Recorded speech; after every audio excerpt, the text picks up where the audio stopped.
Situation നിങ്ങളോടാണ് ഞാൻ പറയുന്നത്. For example, നിങ്ങൾക്ക് മൊബൈലിൽ റീൽസ് കണ്ടിരിക്കാൻ വളരെ ഇഷ്ടമല്ലേ? ഒരു സിറ്റുവേഷൻ ഞാൻ പറയാം. വീട്ടിൽ അമ്മ, അച്ഛൻ അല്ലെങ്കിൽ നിങ്ങളുടെ കുട്ടി അല്ലെങ്കിൽ ആരെങ്കിലും ഒരാൾ ഹോസ്പിറ്റലിൽ കിടക്കുന്നു. നിങ്ങൾക്കിപ്പോൾ കുറച്ച് പൈസ വേണം, 2 ലക്ഷം രൂപ വേണം. നിങ്ങൾ റീൽസ് കണ്ടിരിക്കുമോ? ഈ മൊബൈൽ ഫോണിൻ്റെ അല്ലെങ്കിൽ ഈ പൈസ അറേഞ്ച് ചെയ്യാൻ വേണ്ടി ഓടിപ്പോവോ? തീർച്ചയായിട്ടും പൈസയ്ക്ക് വേണ്ടിയിട്ടായിരിക്കും നിങ്ങൾ ശ്രമിക്കുക. എന്താ കാരണം നിങ്ങൾക്കൊരു ഗോൾ അവിടെ ഉണ്ട്. ജീവിതത്തിൽ ഗോൾ ഉണ്ടെങ്കിൽ നിങ്ങളുടെ കുഞ്ഞും ഈ മൊബൈൽ ഫോൺ നല്ല രീതിയിൽ നിങ്ങൾ ഉപയോഗിക്കും. അത് മനസ്സിലാക്കിയാൽ മതി. ഒരു മെന്ററാണ് നിങ്ങൾ. തീർച്ചയായിട്ടും ഞങ്ങളുടെ ഒരു ഓൺലൈൻ ഗുരുകുലമാണ്.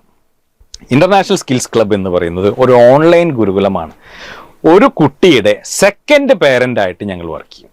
സെക്കൻഡ് പേരന്റ്, രണ്ടാം രക്ഷിതാവ്. എന്തിനാണ് രണ്ടാം രക്ഷിതാവ്? നേരത്തെ ഞാൻ അതിനെപ്പറ്റി സൂചിച്ചു. നിങ്ങളും ഞാനും ഓടിക്കൊണ്ടിരിക്കുന്ന നമ്മളുടെ എസ്റ്റീം നീഡ്സിന്റെ പിറകിലാണ് സുഹൃത്തെ.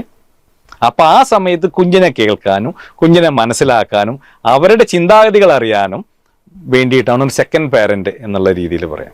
ഞാൻ ഉദാഹരണം പറയട്ടെ. ഫോർ എക്സാമ്പിൾ, ഒരു വീട്ടിലുള്ള 2 കുട്ടികൾക്ക് ഒരേ തരത്തിലുള്ള 2 കളിപ്പാട്ടം വാങ്ങിച്ചു കൊടുക്കും എന്ന് വിചാരിക്കുക. അല്ലെങ്കിൽ 2 വീട്ടിലുള്ള